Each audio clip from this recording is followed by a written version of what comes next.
I think most people are afraid. They're afraid to do. Like, I'm not saying everybody's an artist or creative, but everybody has something that they find joy in figuring it out, or like they find joy in the way they do it. But people gotta eat, you know. It's scary to do that because, you know, things are hard now. Like, you know, people are losing their jobs. People lost their jobs. Like, I know I'm part of a group of peers who, like, they have no jobs. So it's harder to distinguish, like, really what makes you you. Like, you try and do that online, you know, with, like, pictures and, like, your Facebook and stuff like that. But it's really hard to distinguish, really, like, when you're trying to get a job. It's like, why are you special? And it's like, and you're trying so hard to, like, show that you're special for something you really don't even really want to do. But you have to eat. Hey, that's Runnin. Check. So hot. Oh, yeah. Check. There we go. Here we go. We're at Shoes House. This is House Shoes. And I don't know what the fuck I'm supposed to say right now. What's good, people? This is House Shoes, Street Corner Music.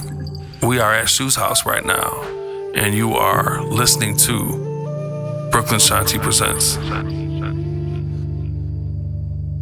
I swear to God, I'm only gonna use that intro like once or twice again. But I just had to, I had to put the nail in the coffin. You know what I'm saying? I do be over at Shoes House. You gotta check him out on his Twitch, twitch.tv/Shoes House.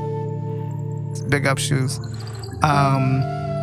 Lots of really, really good stuff coming out on Street Corner Music. Lots of good stuff coming out on some place called Brooklyn. Lots of stuff coming out, just period. There's shout out to my homie Sarit over at Digital Daisy, getting him set up. There's just lots of new music, man. It's 2023. I mean, we're just trying to make this jump off rip. Big ups to Donald Glover for the intro over there. Those were some words of wisdom. Today, I'm talking to Michelle Honeycutt, Shellshott, OG in the LA scene when it comes to just making sure the moments get collected. Scenes from the moments of the mind, as De La Soul would have it. And I'm getting into some music, so here we go. Little known fact, Black Thought had a record deal with MCA decades ago, before cheat codes and all this stuff with Danger Mouse, right? So this was the first joint that was supposed to drop. It was Thought and Scott Storch, right? But then they pulled it in for the Phrenology album for the Roots. That almighty amazing, ill, highly contagious, kamikaze sound splash like a shot from a gauge until your body sound class. Hit of the class, magna cum laude beats, bring the beats, got me flagrant, foul, rowdy, read pipe, a deep type. This position, keep them flipping, keep them playing they position, keep making the people listen what I spit. Put them out on the limb, got tears, got blood, got sweat, leaking out of the pen. Y'all fake niggas not setting the trend, we never listen to them. It's like trying to take a piss in the wind. My home team doing visitors in, you don't test them, they all standing close to the edge, so don't stress them. Now who the type built the lab? It's no question the master, villain in black with no steps in my sound, hitting you hard from every direction, your head and your shoulder area, your midsection. When the hand home down with the line, with the net to the blind, with King Khan, he get down, man. Give it here and don't say nothing, just give it here. And don't say nothing. When the team sack with the blunt, don't back with the plan, let the thing, cut the check. Give it here, don't say nothing, give it here, and don't say nothing. Philadelphia, home of the original gun clappers. Out on the wrong corner, your shit'll get spun backwards. You got the forewarning of rules. Enter at risk of your own nana. Keep a gat under the mattress. Shorty's running reckless from Philly to Texas. Surprising what niggas willing to do to get a necklace. Some emotions felt better left unexpressed at times. Niggas crime record longer than a guest list. Yes, I done seen things you wouldn't believe. Seen people reach levels thought they never achieved. Silhouettes waiting in the wings, ready to thieve. Thirsty shites who need at least a buck to breathe. Come on, stick up kids, they be out the tax. Most times they be sticking you without the gas. I still be on the grind when it all collapse. And if it's mine, words bond, I'ma take it right back, when nigga. When the hand home down with the line, with the net to the blind, with King Khan, he get down, man. Give it here and don't say nothing, just give it here. And don't say nothing. When the team sack with the blunt, don't back with the plan, let the thing, cut the check. Give it here, don't say nothing, give it here, and don't say yeah, no. it ain't nothing like the rush I get in front of the band. On stage with the planet in the palm of my hand. When a brother transformed from anonymous man to the force, crush whoever might have thought I was playing. I'ma flame some sinister shit. The cold twisted slang thicker than big boy baby mom sister pain. Beyond measure, relaxed under pressure. You see the masterpiece, but to me it's unperfected. Give it here, get for records. I'm off the handle, cut the check and yo, it better be as heavy as anvils. Next joint coming, all bets is canceled. Nigga Black Ink, Grand Wizard G Financial. We finna had a whole industry at a standstill. See me put the system on lock like Camp Hill. So get with them endorsements and car reinforcements, cause my clique coming for a sizable portion. When it's on down with the line, with the net to the ground, with King Khan, in the ground, man. Give it here and don't say nothing, just give it here. And don't say nothing, say thing, check with the blunt, don't not with the plan, let the thing, cut the check. Give it here, don't say nothing, give it here and don't say nothing, say no.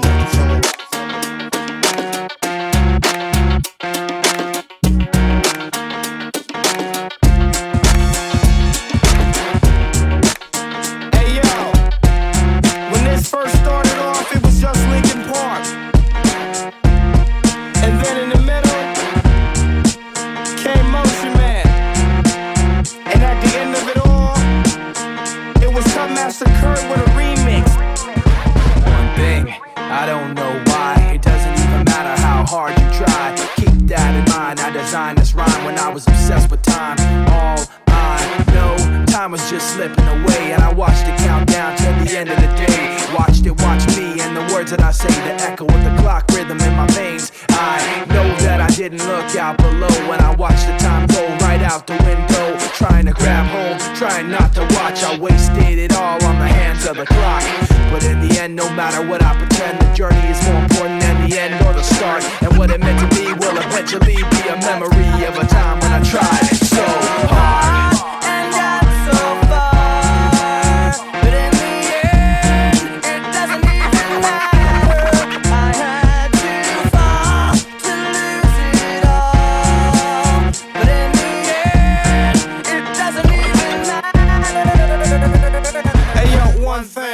I don't know why, it doesn't even matter how hard you try.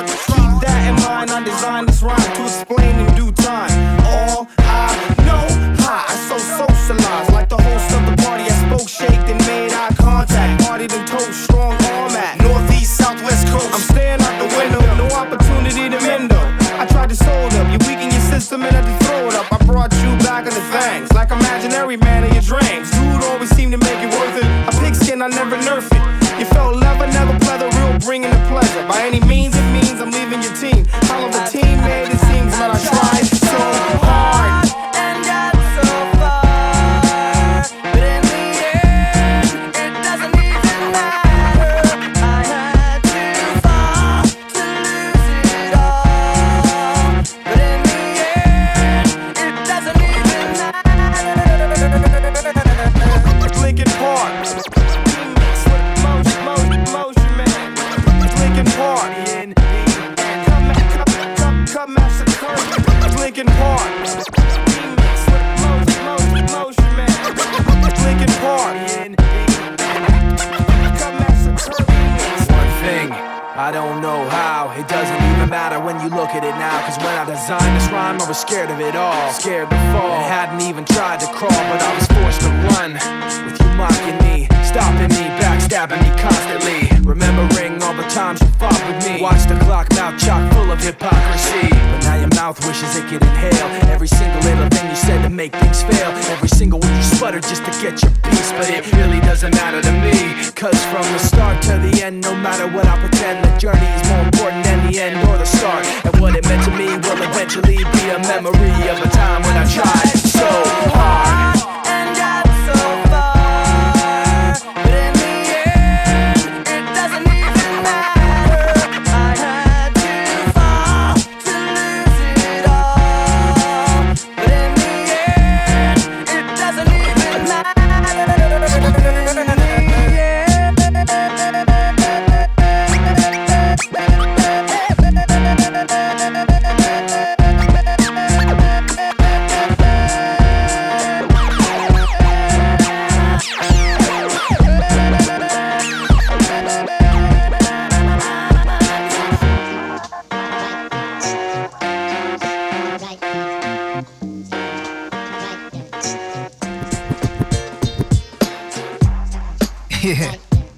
There'll be subliminals right here. Winnetka exit, Styles of Beyond, you know what I'm saying? Just after Linkin Park.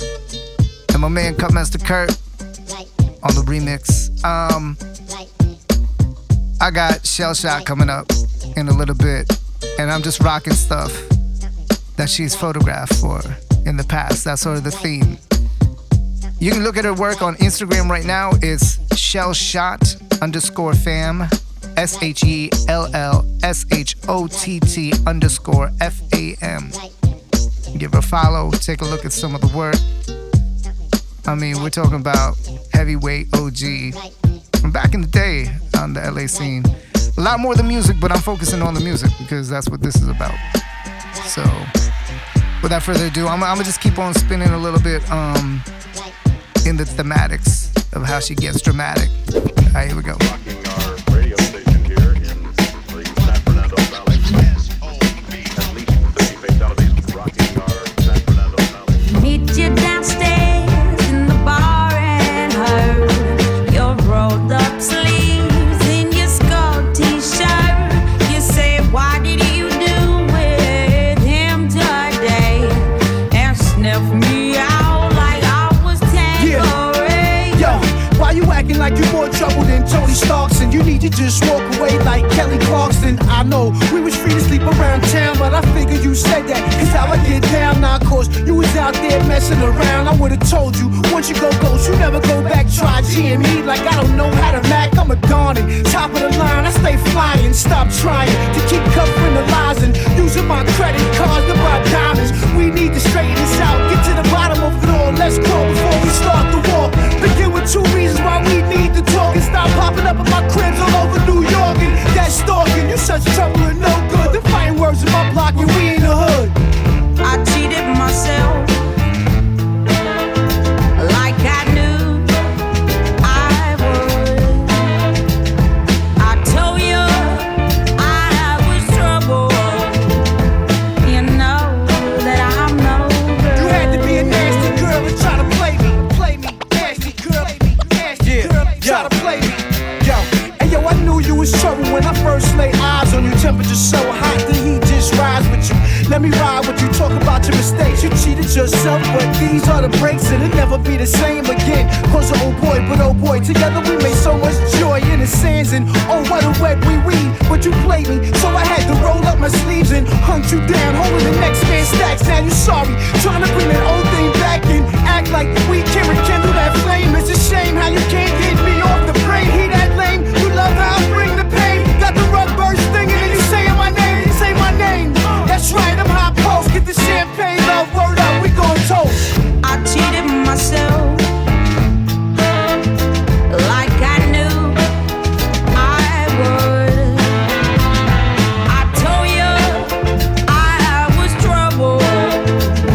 You know that I'm no good. Yeah, yo, you had to be a nasty girl and try to play me.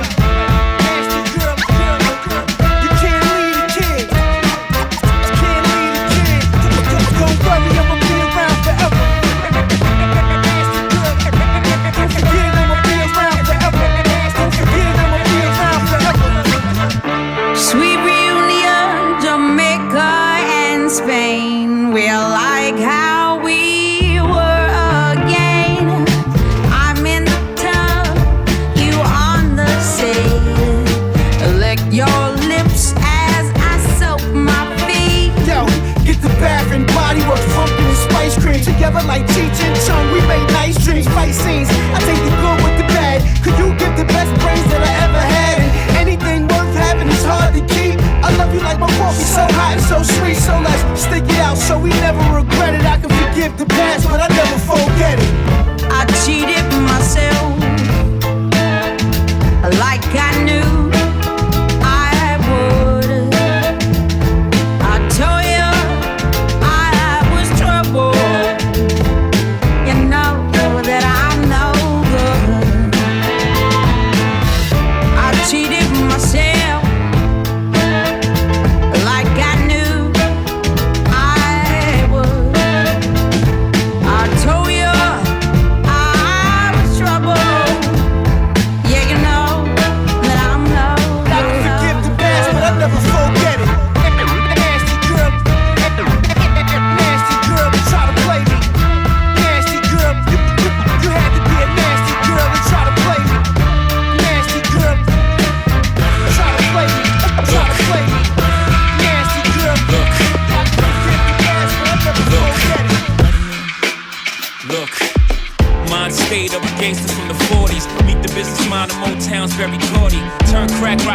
chain of 40/40s.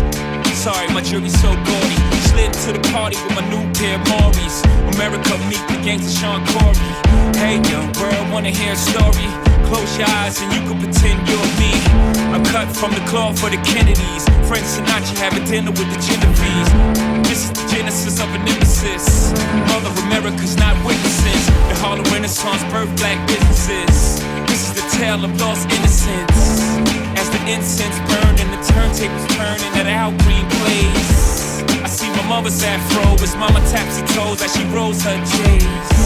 And my papa just left the house in search of the killer of my own cool Ray. And she's trying to calm her nerves as I observe this is just one day. And what tomorrow has in store we can never be sure, so all we can do is pray. Because of your strength, while I walked upon thee, for God is my defense. Pray for me.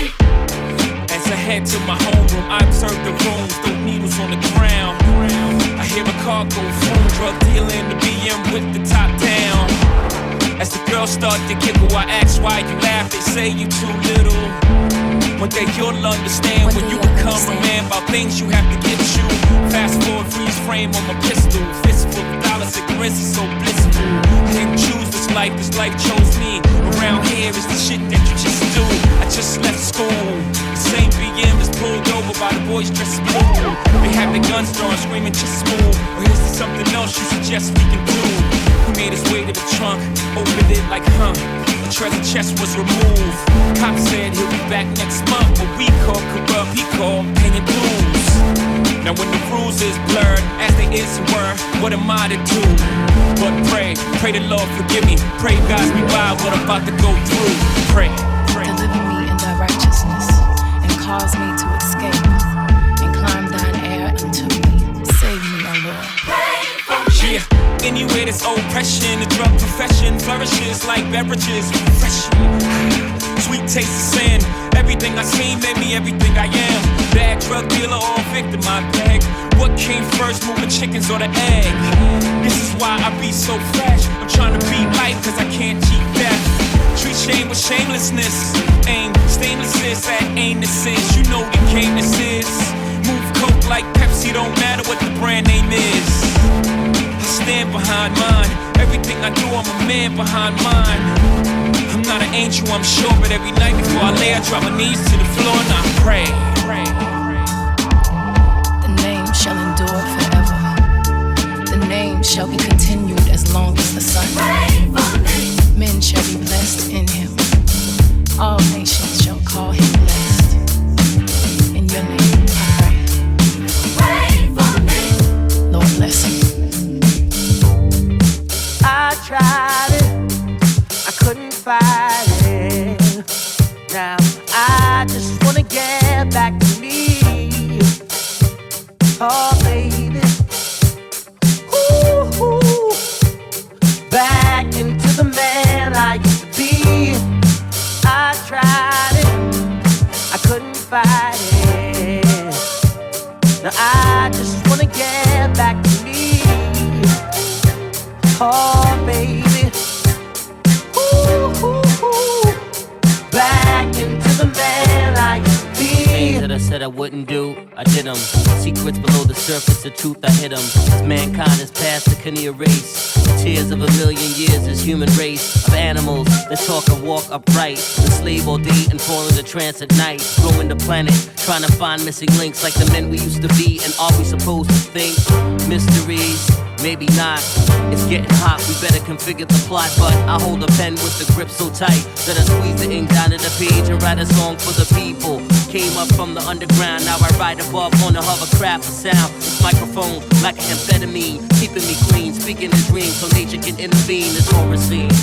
I tried it, I couldn't fight it.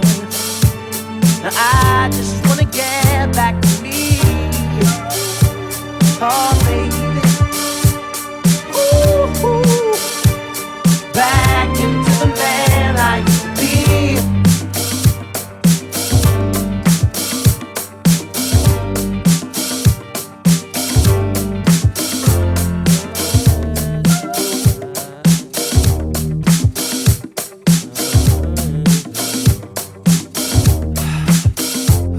I walked a long path alone. My feet hurt, lost some friends along the way. I did dirt, I went to church. I tried everything, from leaving my body to watching the birds sing for hours, so I can feel heavenly powers. I've been across the universe and inside of flowers, but what is it worth? I'm still just a man on the earth, where rappers are acting like man-tan. Can I be candid? I can't stand it. Rap bandits got Kevin acting frantic. I wanna swing my sword, decapitate. But what is a man if he acts like an ape? So I sit back, planning my great escape. Load up my EPS and peruse my record crate. The man I used to be, I can only see by looking beyond me. So what is reality? I don't know. I tried it, I couldn't fight it. Now I just wanna get back to me. Oh baby, ooh, back into the man I used to be.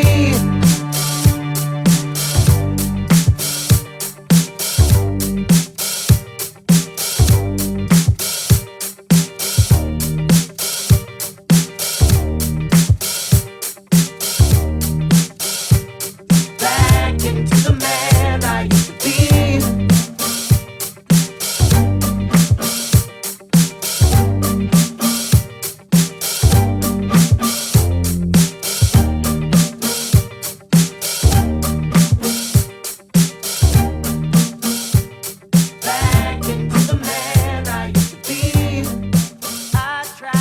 I am now chilling with probably LA's dopest hip-hop oriented, would you say hip-hop oriented, but nightlife photographer, not paparazzi, just like doing that art shit, like the best way that it can get done.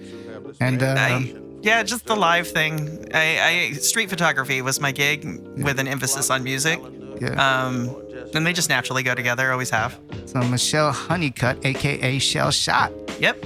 Shellshott. Who shot you? Shellshott you. That's exactly how that came up, by the way. That name was given to me because some friends were looking at some things and they're like, oh, we could always tell if Shell shot it.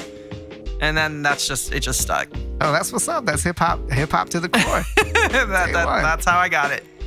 So on this show, what I've been asked to do is do something more music focused. There's some other stuff I'm working on that's less music focused, but on this platform, it's more about how do the things that we do add up to creating inspiration or workflow or process inside of music specifically. And I think as we came up, like I had mentors such as like Sean Dinsmore and then Fab Five Freddy and Bambaataa and other people who always impressed upon me the importance of documenting things and being there at the ready to capture the moment, whatever it is, like in a very Werner Herzog kind of construct where it's like the best cinema camera is the one you have in your hands, right? Yes, that is fact.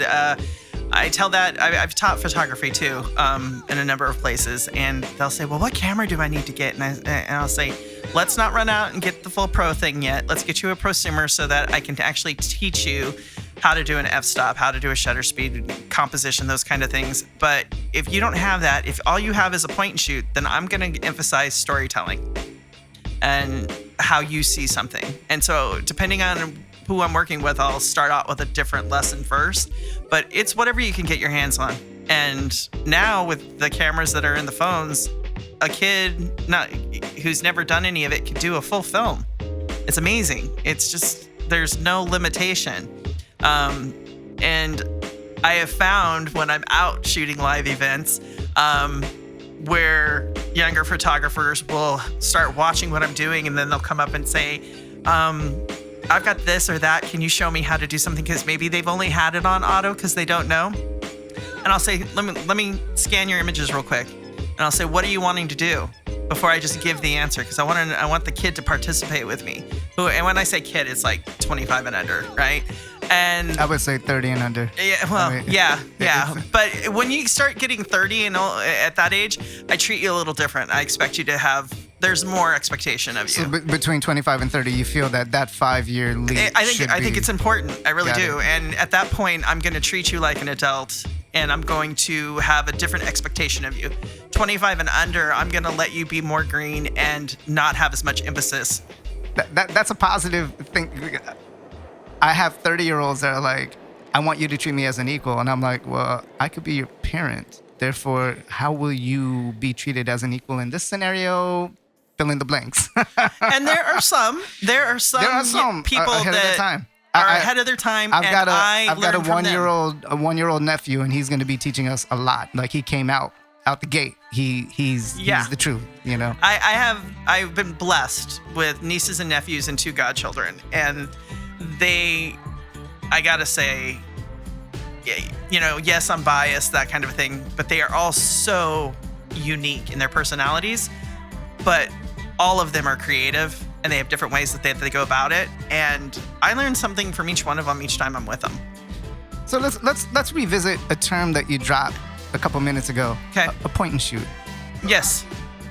What is a point and shoot?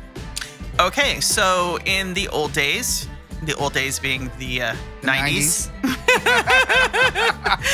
you could buy cameras that were preloaded with 1 roll of film already in them, a built-in flash with a single focal point that literally you clicked it and it exposed 1 frame. You couldn't do anything to change it. It might, if you got the high-end one, it had a flash on it. So you'd have a AA battery and that was it.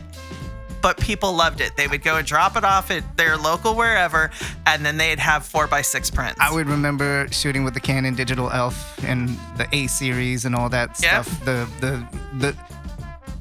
My thing back in the day was shooting music videos for high-end artists on $100 cameras. Yes. So I remember it for that, because Yes. that's when I really got into it, because I was like, instead of using plugins to make this look a certain kind of way, we're going to be trapped to whatever the output in 720p on this camera is going to look like. Yes. And that's going to be the thing.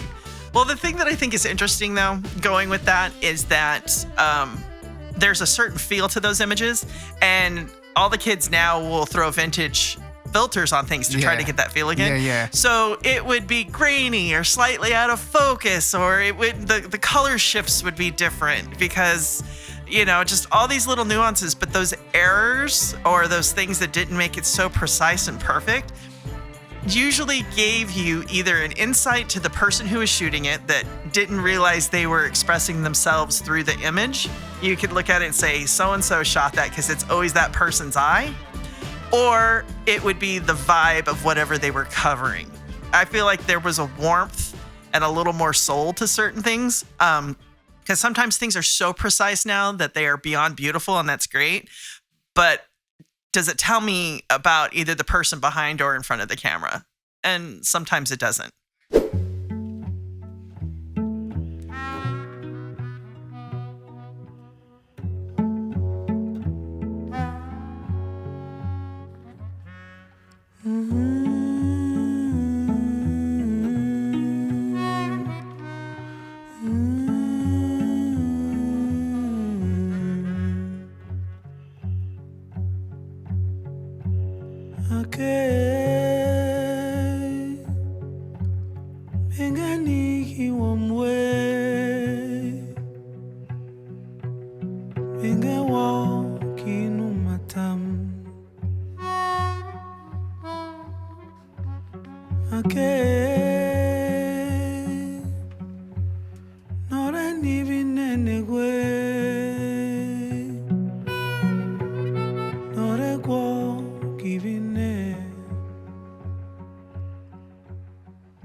I miss flaws.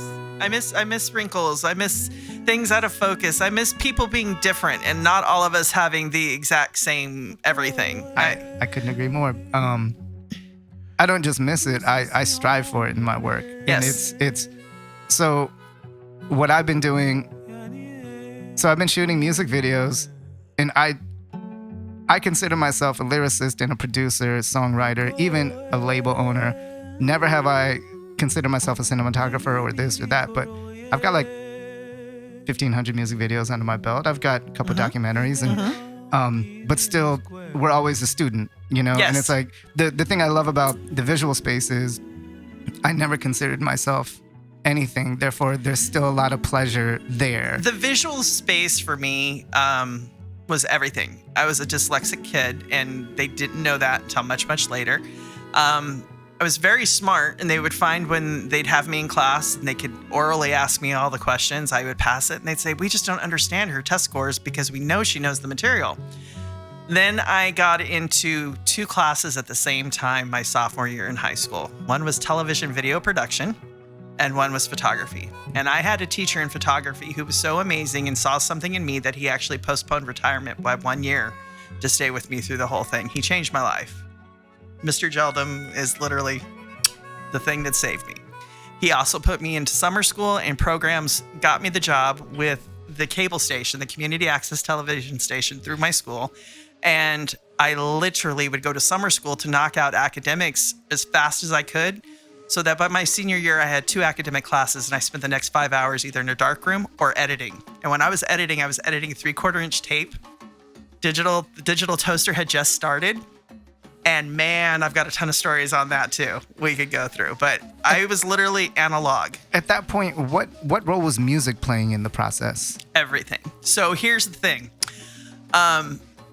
Everybody, Instagram, the whole point of Instagram now is photos and music behind it, and then people saying things over it. So when I first got into television production, we would go out and we'd have to cover live events and do different things, and I did music videos and worked with different stuff.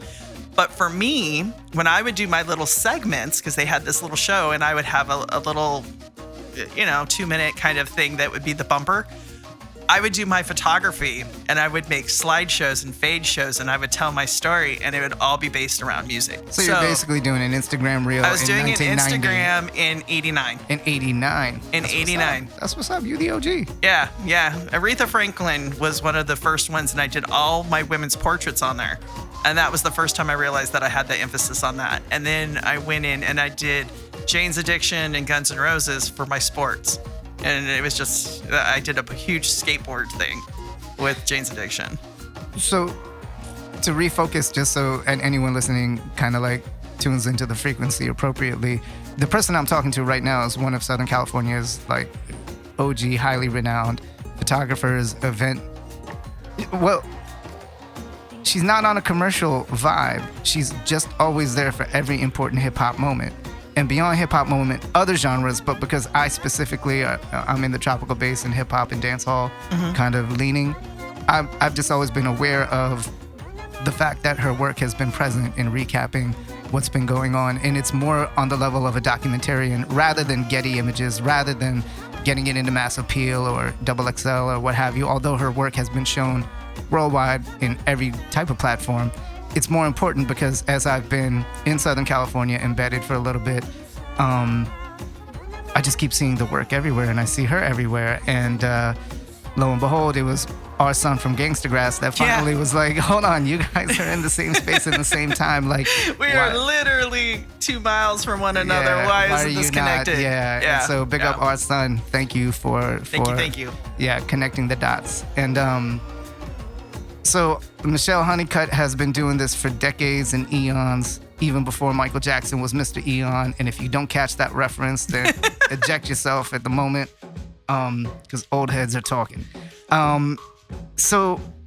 Did you ever have, because music always played a vital role in my everything from the beginning of my existence. Yes. So eventually, music became the medium that I learned how to communicate through, whether it was the mantras, because mantras, like I've said it a million times before, it's like between spirituals, hymns, and mantras, like we use that melodic intonation to pass our stories from generation to generation. That's the relevance and viability of music to me. So like everything I'm playing on this program, everything that I present, everything that I associate with, everything that I kind of go through the whirlwind of, I've held court with easy to work with and difficult to work with artists, but regardless, over the decades, artists that have something primal that needs to be expressed. Yes. And sometimes that doesn't make them the best person in the world, but I'll still tolerate that horrible interactive experience with that individual because the work speaks for itself. Okay. And that's how empirical I am. Sometimes I'm growing into the age where I can no longer tolerate that. But in my younger years, hip hop and punk rock, right? So why didn't you start making music as well? Or did you? I'm a natural voyeur, okay? And so I always want to follow the route. So I'd follow the route of the music. People will ask me, what's your favorite type of music? And I'll say, give me a genre, and then I can break down who my favorites are and why, kind of a thing. Music was played in every household that I grew up in, period. The visuals went together for me because I would lay out the vinyl and look at the vinyl art and look at the pictures inside. Photographically, at different points in my life, people would come in to have huge influence. Bruce Talman was like, I understood that even though I didn't get it and I was young, I understood his stuff was different. Understood it told a story. And so I understood then when I'm looking at, for example, my dad was all about Marvin Gaye, and then Bruce Talman shooting Marvin Gaye at Thanksgiving with his mother. And it's coming into me because, again, I was dyslexic and we didn't know it. So rhythm and sound and visual is how I get my information. And then it just happened to be that visuals was the way I could express myself. And that became my mode of communication. So a lot of people will know me in different ways, and they're like, no, we get more when we start seeing your images. When I go off on not a commercial project, but a personal project. And it's usually me looking or wanting to see people for who they are. So I will say, what is your space? Because I will get people who are maybe uncomfortable and they have to do a photograph that they didn't want to do before. They feel shuddered and they get nervous at the thought of the camera in front of them. And I was like, give you an example. There's a woman artist. She's a painter. She's a sculptor. She's amazing. And she said, I don't really know how I should be covered. She was an older lady, beautiful, fantastic. And she goes, so I don't know. And I said, where do you work? Where's your zone when you get in your zone? Because if you're a musician or an artist in any way, you get in the zone, the channel opens, and at some point the flow is coming from above, right? I'm always looking for the zone because it's the most authentic aspect, and it's soulful, okay? It's a whole nother platform. So I'm like, where's your zone? And she says, well, I work in this warehouse and I usually work at like 3 a.m. I said, perfect. She goes, I don't like anybody in there. I said, I recognize. And so I went there with her at like 7 p.m, and I sat up, and she was very uncomfortable with me being in her space, very agitated because this is her private place. I said, don't worry about me. Don't try to comfort me. And I didn't put lights up. And I was like, man, this is going to be hard because I need to not disrupt her. So I'm photographing, and I go over and I start photographing her tools in her space. And she starts to relax and get used to me being there. We hit the midnight hour. I'm not even on a clock. I don't even let her know. Time has left. She has left me. She doesn't even recognize I'm in the building anymore. I'm just a shadow walking around. And I mean, she gets there and I see it while she's literally painting this painting when the zone happens. And we just keep working, and I am pouring sweat. It is so hot, but I don't want to disturb her in any way. At 7 a.m, she's sitting there. The zone has left. The piece is sitting there. It's magnificent. And she looks over and she goes, and she's completely startled. I scare her because I moved from the corner I was in, and she's like, oh my God, I forgot you were here. And she's like, you've been here 12 hours. Oh my God. When I did those pictures for her giant show that she had for the exhibit, she ended up getting several of those made very big to talk with her bio and stuff. And her husband was like, I don't think anybody's ever seen you before. This is the first time somebody's seen you. And I was like, that's the best compliment I can get. And so I always tell people, let me into your sacred space. If you trust me with that, I guarantee you I will respect that I'm there. That is a beautiful preamble to the big question that I have for the younger folks listening to this. What is the importance of asking permission to capture people's images or video or their likeness? Okay, that's twofold, because when I do street photography, you don't always get the chance to do that. But if I can make eye contact with that person, because sometimes if I get the eye contact, I've changed the moment. They've stepped into the light, that kind of a thing. But I do sign language thank yous, always. And I gotta tell you that even if it's a person on the street or an artist on the stage, when I take the time to say thank you, a lot of people didn't know who I was, and they'd get the head nod because I'm hard to miss once you get to see me. I'm a large woman, red hair, coming through, kind of a thing. But I never want to disrupt what you're doing. So I'm not big on coming up initially saying, oh, hi, I'm so-and-so, and let me do whatever. Don't do that. I want to see you in your natural state, because it's so hard now. If somebody sees you, they immediately go to the duck lip Instagram post, and the whole beauty of the humanity disappears. The spirit disappears.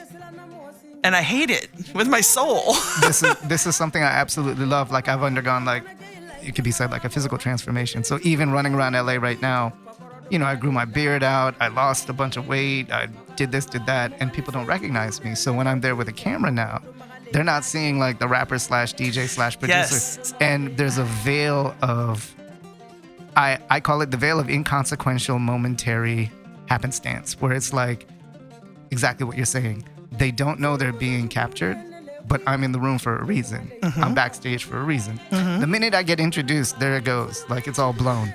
Yeah. So, but then, and then I subsequently get what documentary or video, like what are you putting me in? Like, cause they know, Right, Cause they know right. that like, you know, I'm up to something, but it's, you know. When I first started shooting, it was like, who's that, or why is she shooting? And sometimes I would just be shooting for myself. It's I don't know where I'm going to use this, but this is the vibe I'm pulling on, and I'm wanting to capture that.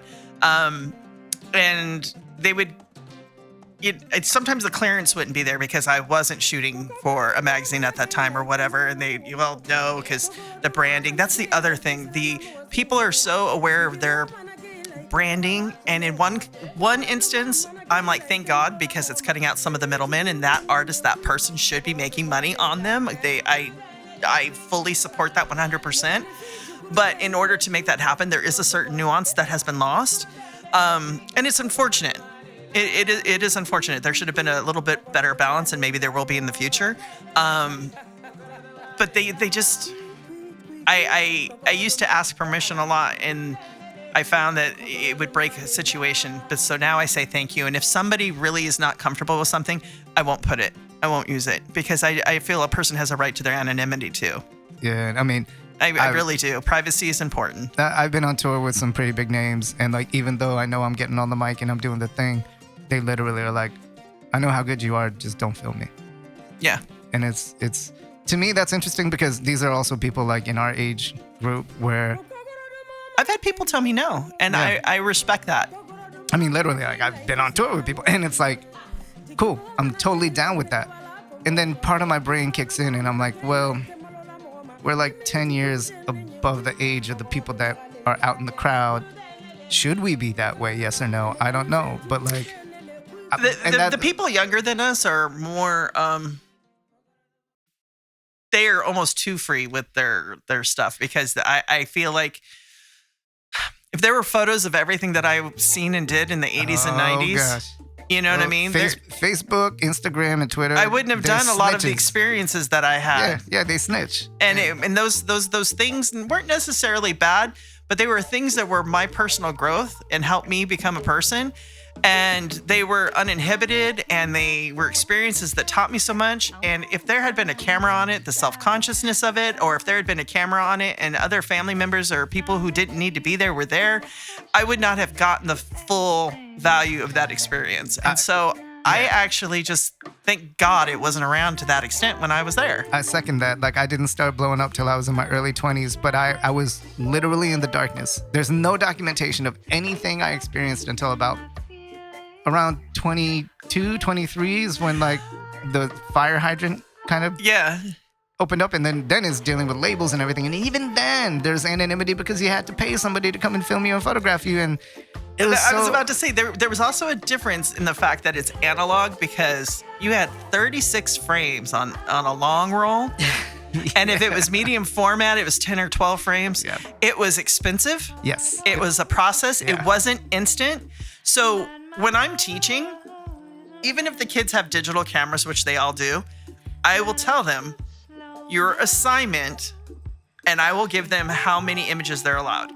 And the images cannot be edited, so you can't give me one and then give me 5, because I know you shot the ones in between. Because I want to see your failed ones too, so I can better help you do it. Because I want you to compose your story in the frame. I want you to have to do the least amount of post-production, and I don't want to see a filter thrown on everything. I have a really good colleague named Rod Murata. He's a big photographer in New York. And our big argument is always, and he's been a DP on a number of videos I've shot. And when we're on location with an artist, I'll be like, what are you doing right now? And he's like, I'm getting the before effects. All you care about is the after effects. And I never forgot it because we were in front of a big artist on this one gig. We were in front of this big worldwide known artist, and he dropped that thing, and the artist was like, let Rod do his thing, bruh. And I'm like, okay, cool. Touche. Cool. Touche. Yes. Yes. But yeah, out of all of the experiences with, like, what, in your opinion, is your greatest hits list in terms of people or groups that you've been able to capture from the music side of your career? I will give you one that constantly stands out, and it's one single image.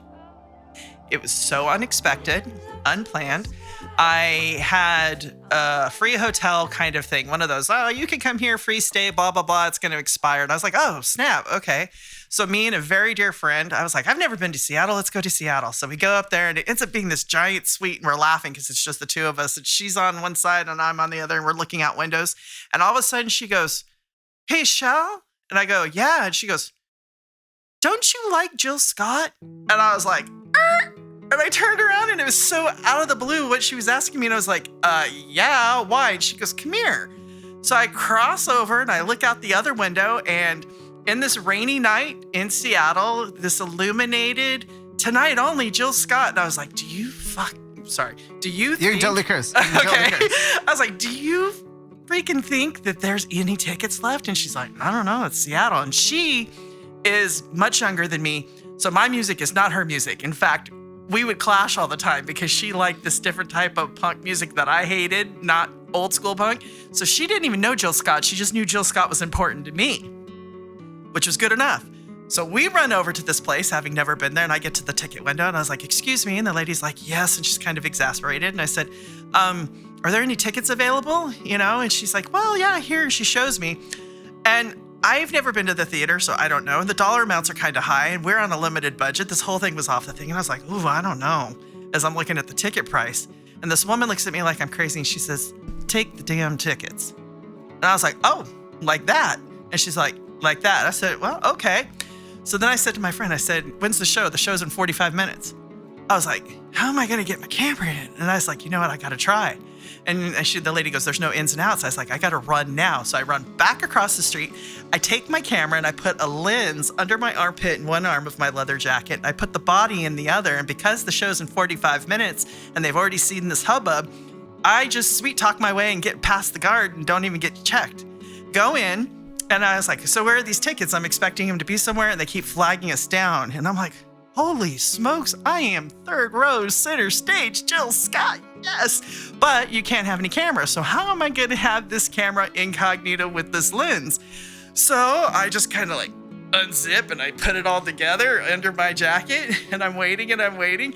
And I hold it down because don't there be a flash, right? But it's dark and it's hip hop and the light is like all over. And I'm like, please, I just need one, right? And so I'm trying, and it's bad, and it's blurry, and she's blurry, and I'm like, God, this isn't working. And security looks at me from far away, and I'm like, please, like begging, and he's like, couple more and you're done. He's giving me the signal, and I got it. She steps into the light, everything goes black around her. Jill Scott puts her head back and just hits this note, and I got it.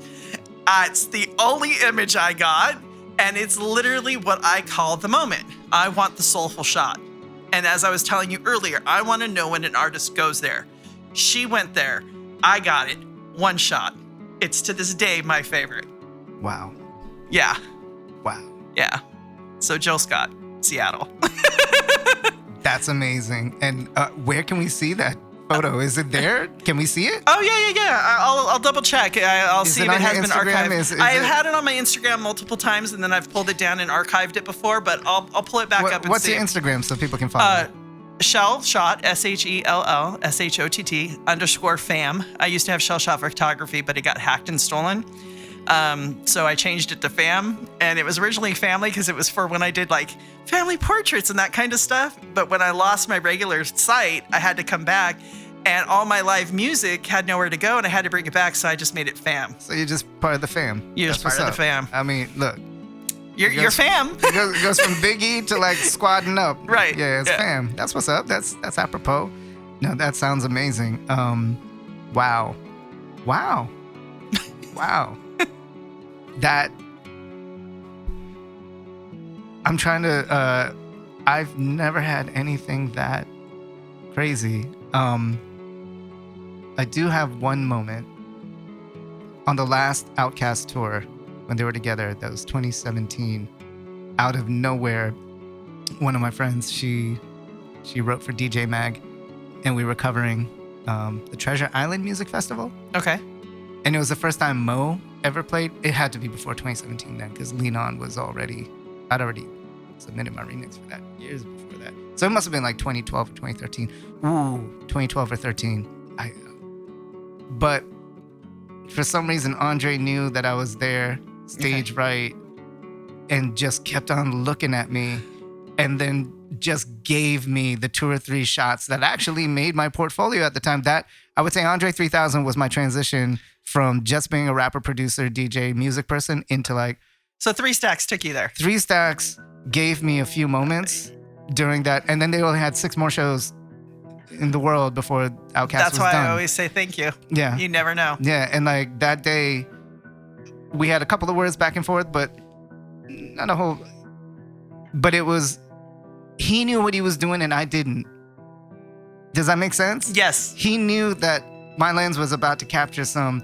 And like I had said in passing, like, oh man, I just got this beginner camera and whatever. And then that was the day I kind of got the message where it's like, oh, this is what all my mentors, my elders have been trying to teach me this. Like the music got me the access. I need to keep on putting out the music so I keep getting this access. Mm-hmm. But the moments that I'm collecting and gathering, they're very different. Like music is the purpose by which I'm being invited into everyone's intimate moment. It's the humanity. Yeah, but then they know that I qualify. I'm a made man. I'm a New York guy, you know? I did what I needed to do to grind it out, but now I'm allowed to be here, and there's no way to put me on stage. There's no way to do this, no way to do that. But you know what we can do? We can create this moment together. That's the shared moment comes through the shared respect that is there. You're not just coming in and biting off so you can go out and sell it like a paparazzi person kind of a thing. There's a different thing, and when people start seeing that, for example, in the age of Instagram, I made it a point to always give not only thanks, but I hashtag and label the artist directly kind of a deal. And I will quite often send them stuff. And people can say, why would you send them that for free or whatever? And I said, because they helped me make this thing. Yeah, we collaborated. And we had this moment. And it's not all the time because, I mean, some things is work and some things is, you know, if I'm there to work for somebody else. But when I'm working for stuff on my own, I've gotten so much more from that. Because they'll say the next time they have something, hey, are you available? Yeah. The line I draw is music videos because I've had a lot of people like directing, shooting, editing. A music video is where I draw the line. Like music video is work. So it's like it's never seen as a hookup to me. To me, it's like, well, you want 35 years of experience to speak on your behalf right now. And I've been where you're at as an artist. I've been signed. I've done more than you. You have your 10,000 hours. And that's value. I've got close to the billion hours at this point. So it's like, that's where I draw the line. But in image, that's different. With the image stuff, I never allow it to go out for commercial in the sense. Exactly. If you're making a profit off of it, that's not going to work. We'll split it up. We'll figure out something. But when it is, I'm going to put it on my social. I'm not using it commercial other than to display this moment and this thing. I offer it back to you for having created that with me, and you can utilize it in the same capacity. Exactly. And then I've had people say, can I go ahead and use this farther? Because I've done some albums and album covers and stuff for people. And that's different. You know what I mean? But I'm lucky. I tend to just work with really good people. I've observed really not so good situations. But I have good spider senses, and I've been able to back myself away and out of situations multiple times, which is fortunate. For me, I'm trimming the fat. Some of the new people I met in LA or LA County, as you and Nicolette were talking earlier. Yeah. They don't rock like Brooklyn, because in Brooklyn you would get done in for like what the people out here do. Yeah. Meaning, I will send people proofs for selects and be like, "What are your selects? What do you like?" And then I will correct them, and I'll make the image appropriate for presentation, for Right. public consumption. And then once it's made appropriate, we'll discuss, because you didn't pay me, I didn't pay you. Right. But I paid everything off my back to like make this Right. happen. You got drunk and you got high, and your ego rode really high because I kind of pumped you up so we could get some good stuff going. But then I see it on a flyer the next day, and I'm like, you were supposed to just pick a select. And so that's where You have to, yeah. You can get bit with that in a heartbeat. and it's like Alchemist was talking on one of his interviews about working with Currency, both names that everyone now knows and they're part of the current milieu. But this was back when Currency was first introduced to Alchemist. And that first day they met, Currency wanted to put out their first demo onto his SoundCloud immediately because he had like 500,000 kids that wanted something to drop. And Alchemist was like, nah, let me loop up this other like hot thing that's out right now, and you just put some bars on that, and that should be your thing that you give away for free. You should let me work on engineering what this is, you know? And I always held that close to my heart. I think that's the appropriate way for the younger generation to understand when you come to us, there's your need for content, but there's our need for perfectionism. And if you bite the hand that feeds, you can't keep on putting out work in progress. Well, you Right. can kind of take that into the sense of too, where you do something, okay, and it is of a certain level, and you knock it out in a day. Well, you only worked for a day. You only, All right, and it's like, I want no, to talk no, about no, that. I want to talk no, about no. that. I want to talk about that. So I was signed to my first songwriting deal in my early 20s, and I was forced to train myself to pump out 20 songs a week. Now, I was forced to do that, and I did that for 2 years. I did a lot of things. I ran a lot of labels, and I finished up other producers' work, other producers, everything. I would come back in with the artist and rewrite their phrases and have them respit it, all with no credit, no publishing, no nothing, just to get it done right. I'm in my mid-40s now. That being said, I've been doing this for longer than these kids have been alive. If I can get your album done in one day, soup to nuts, that's my inspiration. You've come to Yoda, and you're not even Exactly. a Jedi yet. So if you come and crash in my bog, and I do everything, and I shoot the video and the promo shots, God has blessed you with the moments that we share. That part. Because it's not a blessing for me to carry you, but I've seen something in you that the people around you have seen. It's only up to you to fuck it up. And I've got some people that fucked it up royally, and it's like, don't look at me as something that's, I'm temporarily here, but I'll temporarily be back in India, then temporarily in Thailand, then temporarily in the UK. The only thing that carries is the story of how you held yourself in your own honor. Yes. And the world is so much smaller It's than tiny. you think. It's and, tiny. And because it's so overlapping in different things, you can never assume, for example, oh, I'm in hip hop or I'm in this genre or that genre, and then be somewhere classical or jazz or whatever and run your mouth.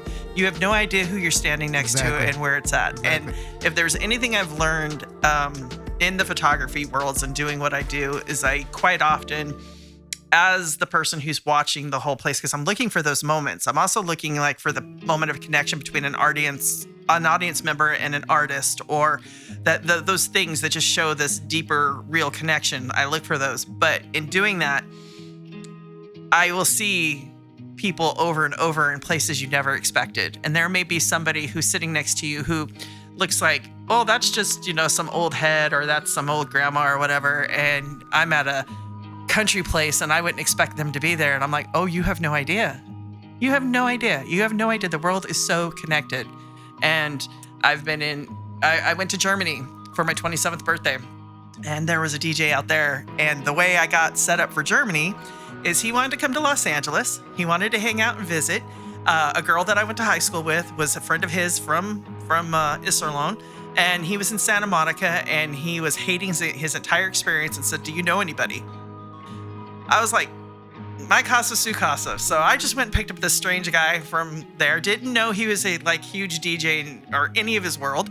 He's this tattoo body piercer. He was one of the first ones to do genitalia and all this stuff in Germany. And I was like, I'll take you to my dad's hole in the bar. You'll hang out with the bikers. We'll do all this stuff. We'll feed you. Next thing you know, him and my brother are tattooing each other in my kitchen, and we're cooking, and he's sleeping on my couch and just all this stuff. So he is just like, you took such good care of me and brought me into your family. So if you're ever in Germany, come out. So I come out for my 27th birthday and I was like, hi, Sasha, how you doing? But for me, I'm just seeing my friend. I have no idea who he is. None.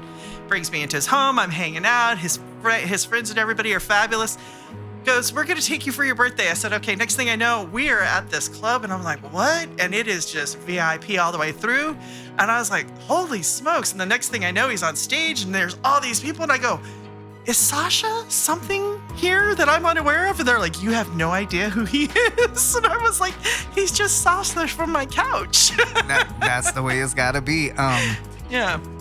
The interesting thing is, for our generation, if you think of humanity and time as sort of like an hourglass. Yeah. Our generation is in the skinny part. Yes. Right? And then all the youth that have come up since, they're widening. And there's gonna be more people. India has the largest number of people in their mid-20s to 30s in the history of humanity right now. And if you think about it, there's people like yourself and myself and others. If there's an old person in entertainment or music that you're looking at that gave you the time of day, chances are that old person talks to every other old person. Yes. Because there's so few of us that stuck with it. So it's not a big ordeal. I will get a phone call to problem solve for things that I could have fixed any big name, but like, look, 10 years from now, if you're listening to this, like the name I say right now is not going to make sense to you because the turnover is so rapid. Yes. Therefore, affix that name right now. Right now, I'm in my mid-40s. You think by my mid-50s I'm going to quit and go away? No. Well, if it's not like a health-related thing, I'm going to still be here. Furthermore, this is my career. I've been doing this since I was 8, professional since I was 12, fucking 45 right now. So if you started in your 20s or your teens, I already had you beat before your parents were halfway through elementary or high school. Therefore, what a lot of folks need to know is I look very young. I get mistaken for 29 to 32 all the time. That's great. I've been... God bless, right? God bless, right? But, you know, black don't crack, brown don't frown, whatever you want to put in there. But it's very unfair, I understand. But I work in entertainment, therefore I belong here. If you underestimate the person in the room, right? 2 things I've learned. Perform for the exit sign, because even if there's 2 people in the room, one of those 2 could be your big break. And that literally happened to me. Yes. That literally has happened to me. I got signed to major labels off of that attitude because I came with that energy and I performed for those 1 or 2 people. I went off the cuff. I jumped off stage, started spitting bars at people. That totally got me through part of my early phase. But then the other thing is, as you said, and I'd like to restate, you never know who you're talking to, or like there's so many people, especially on the West Coast. I say the West Coast because on the East Coast, we'll just say to your face. Out here, it's more. When I went to work on a documentary on the East Coast, in my takeaway, I said, you know what I love about the East Coast? Because a lot of people were like, oh, yeah, New York and Philly and DC. And I was like, you know what though? They will tell you "fuck you" to your face and punch you in the face and sort of stab you in the back. Exactly. And I can appreciate that all day. Stabbing you in the back means there has to be premeditated anything. Like if you just want to live by the seat of your pants and get it done the right way, the way that I was trained to do things was measure twice, cut once, be excellent, move on. My saying is be desireless, be excellent, be gone. When I was first learning, I had Mr. Gelda, but I also had Jeff Trujillo, and that was my television and video production. And we were up for an award, and I was 16 years old, and I was like, wow. We showed up, and we were at this place that was huge, and I leaned over, and I was like, you know, like a little kid, and I said, but boss, they have all this amazing equipment, and we had tube cameras still. And he goes, it doesn't matter. You tell a story, and if you're putting your name on it, I don't care if you're washing a floor. Your name is everything. So it's not even so much you don't know who's in the room that you're talking to. You should have enough respect and integrity for yourself that you're 110 and you're honorable for yourself. That's the other thing. It's what's getting lost. You're not a content creator, number one. You either make music or you do video. Like there's something that you're strong at. And then everything else accessorizes your strengths. So content creator is a term that was created by corporate America because that's how you build for a service. And then what happened is technology took over the creative industries by enabling more through these platforms, is that corporate term in boardrooms got affixed to humans. As an executive producer, content creation as a category since the late 90s to now is just something you pay for, you tick it off. So it is a heartless, soulless term that gets affixed. It's capitalism putting you into a bucket. So stop using the word content creator. You are not a content creator. You could be a creative soul, you can be a creative individual, but this content creator bullshit, quit it. Because you're good at something. Figure out what that is. Focus in on it.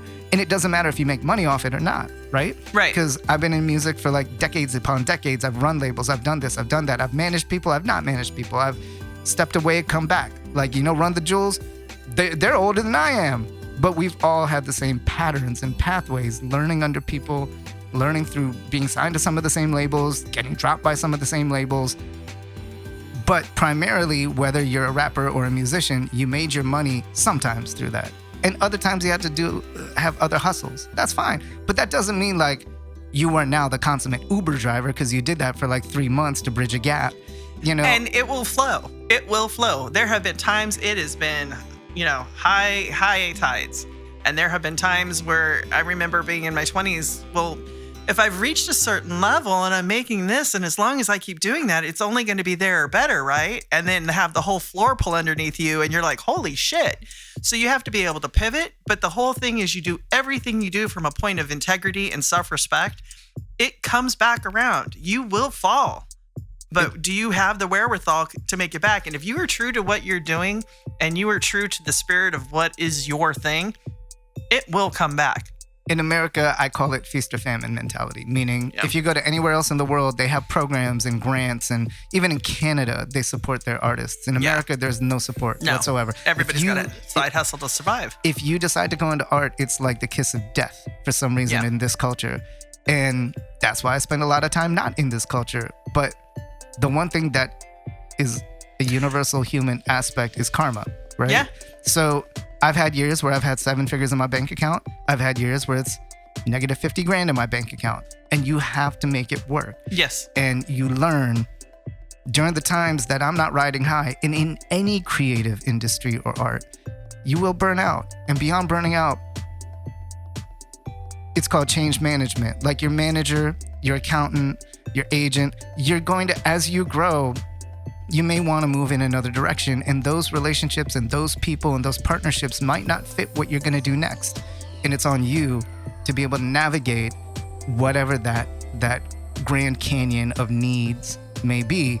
And you might go broke doing that, but you might be able to double down and have more autonomy. Yeah. And you're not, the other thing is you don't know when it's going to come back. So, I mean, I have never been able to make just a living with my camera. Never. I've always had the other thing.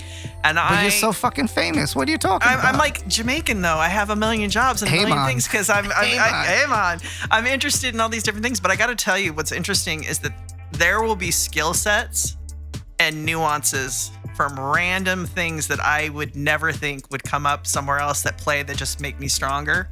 And I'll go, where did I use that? That's from when I was doing medicine. Why am I using that now? Oh, because I'm doing some medical photography thing and I have a full comprehension of what they're giving me. And here you go. So you never know where those things, you're like, you were saying 7 figures and then nothing. And you have these moments, and that might be where you're the richest for a second, because you're getting either a lesson or a gift, a cosmic karmic thing, and it's going to pay you dividends further down, and you don't know where. Yeah, I don't know why this is, but the years where the budgets are scant, the work is great, because it's fueled by this impossible need to be seen or heard, because it's got to compete with everything. The signal to noise ratio needs to be adjusted. So sometimes when you're doing the same thing that got you to the place of financial prosperity, if you do it for too long, then you'll go out the back door with like yesterday's newspaper. And like, I've been conscientious enough to know, okay, I'm riding high on the music now. I've gone around the world a few times. Everyone loves it. I've done Bengali, tropical bass, dembo, dancehall. Like, I've figured out something that no one else has done. Okay. And now I can play private parties for 50 grand a pop. I could do this. I could do that. I could do a movie on the side. I could But that's only good for like 12 to 16 months because that fascination dies. Yes. And then it's not, for me, it's about dipping down low and figuring out what else I can do rather than constant reinvention. Because then if you reinvent, you're not everyone can be like Madonna and have 12 different albums in 12 months, right? Right. And even Madonna, she would flip her persona once every 3 to 5 years because that's how slow it moved in the 80s and 90s. Mm-hmm. You can't do that right now. Right now, if you show too many dimensions of your persona and don't plan it out, as a musician, then an actor or actress or this or that, in front of the camera, behind the camera, you need to pace it out because humans cannot consume your shifts that quickly. Right. Therefore, it's like, just gotta pre-plan. I've noticed that in your work, the music has always been a constant, though. Yes. Why is that? The music is where, live music in particular, there is an energy when you're in the place, and I call it my church. And growing up here, Hollywood Bowl is my church. And the vibration of it. I'm also a person who has suffered depression a million times in my life and have worked through it and got the skill sets and you name it. And there are times when music has been the only thing. And it's not just music like my headphones and the long drive and the whatever that's there. But there is something about live music and the energy that opens the chakras, opens the channels, changes the vibration. And that's key when you're depressed, is to change the vibration. So there have been times where I've literally just been like, I'm going to get on this bus right here and I'm going to go get whatever tickets available at the Hollywood Bowl and I'm going to sit under the stars and I'm going to let the vibration of live instrumentation and all these things change over. And it's literally been a tool that has saved me more than once. So it's with utmost respect that music is always there. That's amazing. Michelle, I want to thank you so much for sitting with me today and having this insightful conversation. Thank you for having me. I look up to you, like as a would-be photographer, as a would-be documentarian. You know? I thank you. That's a great compliment. And I definitely owe you a cup of coffee because you were definitely coming over to take me out on a coffee mission. We're going to be at Largo tonight shooting house shoes for Street Corner Music and a couple of other things. There's a lot of surprises for 2023 happening. You were out for the Native Tongues anniversary last night. How was it? It was so much fun, so much fun. We had the Beat Junkies out there. We had Rhett Maddock was out there bouncing around. I loved it. Loved seeing him. Mona Lisa. She's our queen. She is our queen lady DJ out here, and I can't say enough about her. And it was so funny because she said I was a little bit late and I was a little bit nervous, and she always looks very serious, and she's like, Michelle, I always look so serious. And I told her, that's your Mambacita, Kobe Bryant game face. What are you talking about? I was like, because when you're like that, the crowd is bumping and it's jumping and it's perfect. And I was like, no worries, I'll take a regular soft picture of you later, but get your bad face on and handle it. It was great. So much fun. Well, I know you were out shooting till like the break of dawn, so thank you for stopping in here and doing this with me, like for coffee. Absolutely. It's like, hey, coffee. I bait and switched. I was like, yo, I want to hear about the thing, but let's do this podcast real quick. Thank you. You're welcome. Thank you for having me. So as I take us out of this, yes. What song do you want them to vibe to as we vibe? Let's go with some Pharcyde. Amen. What do you got? What do you prefer? Just pick any Pharcyde, because like something from here, something from home, and just roll us through. Well, I'm gonna pick something off Lab Cabin, California, because that'll work. That's how I've been feeling out in Long Beach. So that'll work. That's perfect. Michelle Honeycutt. And where can people find you outside of Instagram? Do you have another preferred platform? Shellshott.com. It's under reconstruction, as all things are, but that's the website. Do you have a newsletter or training or tutorials or anything people can zone into? I used to. I haven't, but that's on the platform for 2023's upcoming things. I'm retackling and revisiting. I had stepped back because I was working for other people the majority of the last couple of years, but now I'm coming back into working for myself. So I've got some things I'm working on. All right. Well, knowing that you're helping to photograph a lot of the stuff coast to coast that I'm involved in, if you guys sign up for Brooklyn Shanti Presents, then I'll make sure that y'all get the link to Shellshott Photography. Otherwise, check out all the amazing shit she's got up on her IG and on her social platforms, because it is what it is and we living in the biz. So without further ado, here's the Pharcyde. Check it out. 1 2 1 2 1 2 1 2 1 2. Check this out. Check this out. Check this out. Yeah. 1 2 1 2 1 2 1 2 1 2. Check this out. Check this out. Check this out. Yeah.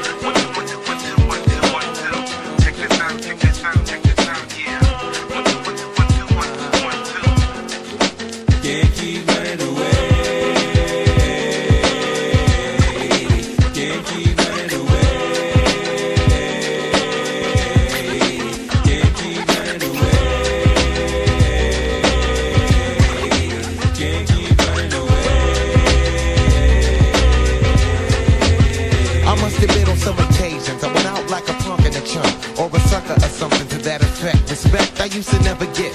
Cause all I got was upset when niggas used to be like, and try to sweat a nigga like the lip. For no reason at all, I can't recall cause niggas rolling C's in my face. Down the hall, I kicking it in the back of the school, eating chicken at 3.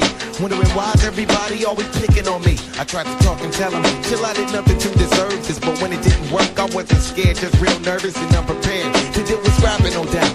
My pappy never told me how to knock a nigga out. But now in 95, I was surviving as a man on my own. Fuck around with fat lip, yes, shit get blown. I'm not trying to show no macho is shown, but when it's on, then it's on. Can't keep running away. Can't keep running away. Can't keep running away. Can't keep running away.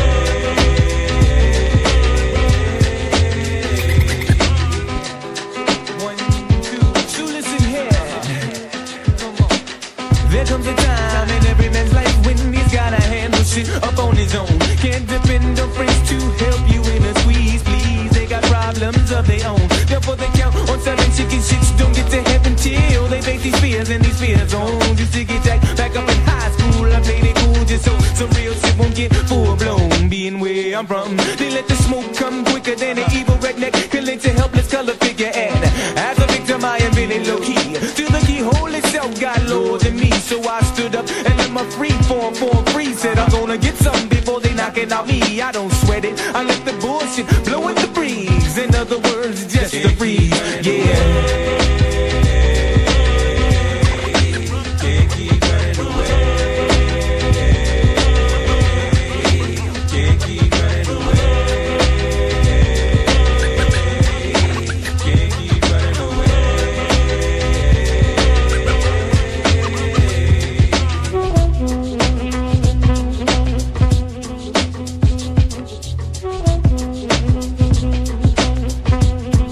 It's 1995, and now that I'm older, stress weighs on my shoulders, heavy as boulders. But I told y'all, until the day that I die, I still will be a soldier. That's all I told ya, that's all I showed ya, that's all I told ya. Calamity is ripping my sanity, can it be? That I'm a celebrity who's on the brink. Now don't be wishing of switching any positions with me. Cause when you in my position, it ain't never easy to do any type of maintaining. Cause all the gaining and training from entertaining is hella straining to the brain. But I can't keep running, I just gotta keep keen and cunning. Can't keep running away. Can't keep running away. Can't keep running away. Can't keep running away.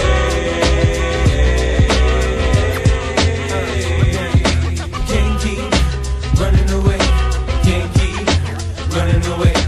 Can't keep running away. Can't keep running away. Can't keep running away. Can't keep running away. Can't keep running away. Can't keep running away. Can't keep